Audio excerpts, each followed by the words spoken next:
Roopkund Lake, about 1200 kilometers from where I was born, perched at an unforgiving 16,500 feet in the heart of the Indian Himalayas. A place so remote, so haunting, that even time seems to hold its breath. In 1942, British forest rangers stumbled upon a nightmare frozen in silence. Over 2,000 skeletons scattered across the rim of a glacial lake, bones half buried in ice, skulls shattered, as if the sky itself had rained death. Some claim they were a royal pilgrimage lost in the 19th century. Others speak of a wrathful goddess striking them down with a hailstorm like none ever recorded in history. But one thing is certain: this is no ordinary lake. This is Roopkund, where ancient sins lie beneath the ice, and the mountain still whispers to the bones. High above the tree line in the Indian Himalayas, cradled by towering peaks and ancient trails, lies a glacial lake so haunting that even the wind whispers in fear. Roopkund. Every year, as the snow melts, it reveals a grim sight. Hundreds of human skeletons, their bones scattered around the frozen shores, skulls cracked as if from some ancient curse. Who were they? What brought them here to die in such a desolate place, all at once? Science suggests a sudden hailstorm of deadly proportions struck them down around the 19th century. But the locals and the mountains themselves know better. They say Roopkund is cursed. Chapter 1: Arrival at the Edge. It was in the late summer of 2022 that Arjun Malhotra, a seasoned anthropologist from Delhi University, decided to organize an expedition. He had spent his career chasing folklore that intersected with archaeology, and Roopkund was his white whale. Accompanying him were Tara Singh, a cultural historian from Himachal; Kabir Shah, a cynical but brilliant glaciologist; Nina Rodriguez, a documentarian with a penchant for the eerie; and Bhuvan Rawat, their local guide, a man of few words and 1,000 superstitions. They began the 4-day trek from Van village, the last motorable point before the sacred lake. Villagers warned them, don't go during Pitru Paksha. The spirits walk then. But science has no place for superstition, or so they believed. Chapter 2: The Descent into the Sky. The climb was brutal. Oxygen thinned, temperatures dipped, but the scenery was surreal. Forests of rhododendron ridges that pierced the sky, and an endless silence that swallowed even the crunch of their boots. At Bagwabsa, the last base before Roopkund, Bhuvan grew restless. He refused to sleep inside the tent, choosing instead to build a small fire and chant mantras through the night. Nina, ever curious, filmed him. "You believe something waits for us up there?" she asked. He looked into the camera. Not something, someone. Chapter 3: The Lake of Bones. They reached Roopkund on the third morning, just before dawn. The glacier shimmered under the rising sun, and there it was, the skeletal circle. Bones, white, brown, and frozen, jutted from the earth like the mountain's forgotten memories. Skulls with deep blunt force trauma. Femurs snapped clean. Hundreds, perhaps over 1,000. Kabir, the scientist, was fascinated. It must have been a freak storm. Hail the size of cricket balls. No shelter, instant death. But Arjun noticed something strange. Some skeletons had bangles. Some wore remnants of leather. One skull had a silver earring still dangling, and others had tools. Ornate, royal tools. These weren't pilgrims or peasants, he murmured. These were nobles. Chapter 4: The Forgotten Queen. Local lore speaks of Queen Nanda of Kannauj, who once dared to make a pilgrimage to the shrine of Nanda Devi through Roopkund centuries ago. She was proud, they say. She brought dancers, musicians, even wine, violating the sacredness of the goddess' route. It is said that the goddess cursed them. A sudden storm, hail from the sky like celestial wrath. Every single soul, noble or not, perished. Arjun had read the tale many times, but now, surrounded by their bones, it felt too real, too specific. And then Tara found it, a small wooden carving, barely visible beneath the ice, depicting a royal woman with a crescent moon on her crown. Chapter 5: Night Whispers. That night, as temperature dropped, Nina couldn't sleep. She swore she heard music, faint flutes echoing across the frozen lake, laughter distant and hollow, the kind that didn't feel human. She grabbed her camera and stepped outside. Bhuvan was gone. His footprints led to the edge of the lake and stopped. "Guys!" she yelled. The team rushed out, but Bhuvan was nowhere. Only the camera was found, buried in the snow, still recording. In the last seconds of the footage, Bhuvan turns sharply. He hears something, whispers, then a shriek. The camera drops. A blur moves across the frame. Not a man, not a beast. Something else. Chapter 6: The Riddle of the Ninth Moon. Panic set in. Arjun wanted to leave immediately, but a blizzard trapped them.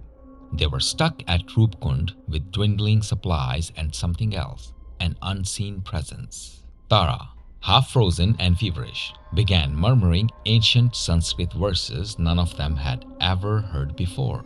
When asked, she said she didn't know Sanskrit. In one delirious burst, they spoke of a ninth moon and a curse that would awaken every 108th year, unless a sacrifice was made. Kabir, ever the skeptic, dismissed it.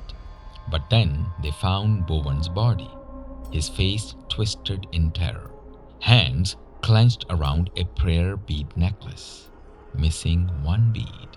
Chapter 7: The Ice Beneath. Kabir finally began to believe something was wrong. He scanned the lake with ground-penetrating radar. What he found shook him. There were structures beneath the ice, like shrines or altars, long buried. Roopkund wasn't just a lake. It was a seal, a prison. And the bones, not victims, guards. Suddenly, Tara screamed. The ice at the lake's center cracked open. A figure emerged. Draped in translucent robes of frost, the woman had eyes like glacial glass, a crescent on her forehead, skin like ash. Not alive, not dead. Nanda. Chapter 8: Judgment of the Devi. You disturbed the resting ground of the cursed, she whispered, though her lips never moved. One must stay. The lake must be fed. Kabir stepped forward. This is some kind of hypothermic hallucination, he mumbled, stumbling on his words. It's not real. She raised her hand. Kabir fell, blood pouring from invisible wounds, his body frozen mid-motion, as if death came before thought. The wind howled. Nina dropped to her knees. Arjun realized the necklace Bhuvan clutched wasn't his. It belonged to the last expedition in 1942, the one where soldiers vanished without a trace. 108 years from now would be 2050.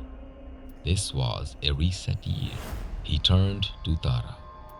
We have to perform the ancient rites. Chapter 9: The Offering. They found the ancient hymn, carved into a stone behind the shrine. Tara somehow lucid sang it. Nina lit incense from dried herbs the locals had given them.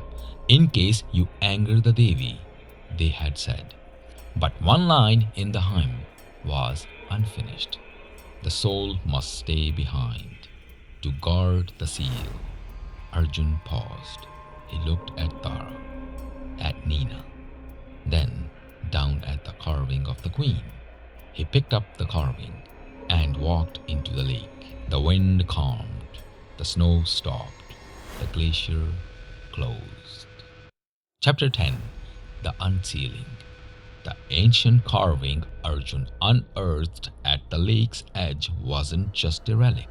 It seemed to be a key. Carved into the figure's back was a faint script, older than any Sanskrit he had ever studied. Its form neither fully human nor divine. Tara, still under some trance-like state, muttered translations no one had taught her. The translation goes, "She walks when the moon forgets its shadow. She watches when the water stills. The offering must be made before the cycle ends." Kabir, skeptical till now, looked shaken. What cycle? What offering? No one answered, because at the moment the sky cracked open, not with thunder, but with a silence so loud it made their ears ring. The lake's center began to ripple, even though there was no wind, and then the ice split. Chapter 11. The Ice Queen. From beneath the lake, as if pulled from another dimension, a figure rose. She wasn't walking on the ice. She was within it, encased yet aware. Her eyes opened inside the transparent tomb, and she looked at Arjun. The crescent on her brow shimmered faintly. Her robes, frozen but regal, flickered with trapped breath. Queen Nanda Devi, or what was left of her, a deity, a cursed soul, a priestess, no one knew anymore. But she was real. She was watching. And they were not welcome. Bhuvan's voice echoed through Tara's lips, though he was long dead. You were warned not to come here during Pitru Paksha. You have disturbed the seal. Now one must remain. Chapter 12. The Shifting Reality. Suddenly, the world felt different. Time began to flicker. The team's shadows no longer aligned with the sun. Tara stood in two places at once. Her outline split like reflections across the broken water. Nina tried to film it all, but her camera began to burn hot in her hands despite the freezing air. When she turned the lens towards the queen, the footage turned black, a void darker than death. Kabir screamed as frost bloomed from his veins outward. His skin turned grey-blue before their eyes. He collapsed beside the shrine. "We are not in our time anymore," whispered Arjun. "We have crossed into hers." Chapter 13. The Sacrifice. In the chaos, Arjun realized what had to be done. The riddle, one must remain to guard the seal, wasn't a metaphor. It was literal.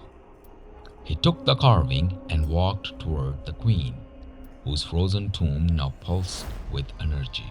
Tara tried to stop him, but he turned.